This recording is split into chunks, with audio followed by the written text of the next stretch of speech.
Question number 11. What assumptions do we make when using the ideal gas law? Which of these are pretty good and which of them are pretty bad? So let's first list the assumptions that we make. So one of the assumptions we make is that the molecules are infinitely small. They have essentially no volume, don't take up any space. So small, no volume.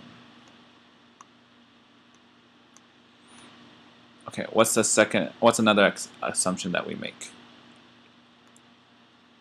We assume that the energy contained in the system only is dependent on the absolute temperature. And the absolute temperature is kelvins, right? So energy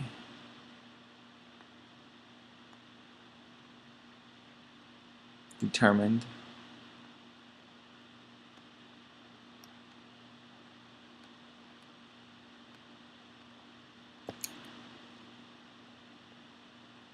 by absolute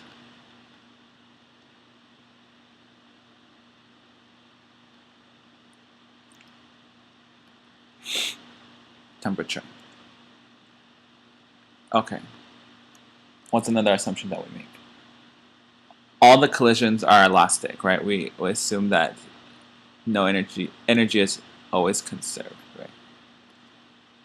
Elastic collision, meaning that kinetic energy is also conserved, right? In elastic collisions, kinetic energy is also conserved. And then another assumption that we make is no intermolecular forces. No attractive, no repulsive. Okay, so let's look at the first assumption. Do gas molecules have no volume?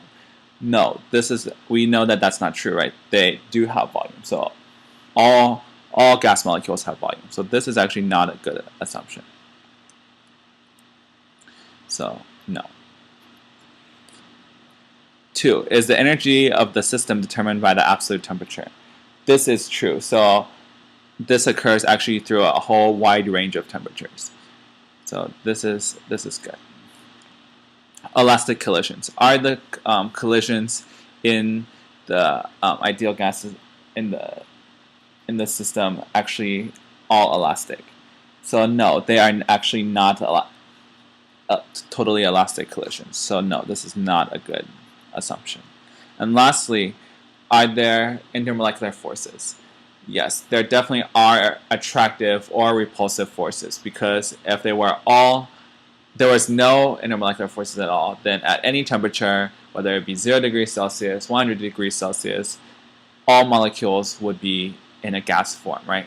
Because if something exists in a solid form or a liquid form, that means that there are intermolecular forces interacting, right? So we know that that's not the case, that there are always intermolecular forces. Sometimes they can be stronger, sometimes they can be stronger or they can be weaker, but there are always intermolecular forces. So again, this is also a bad assumption.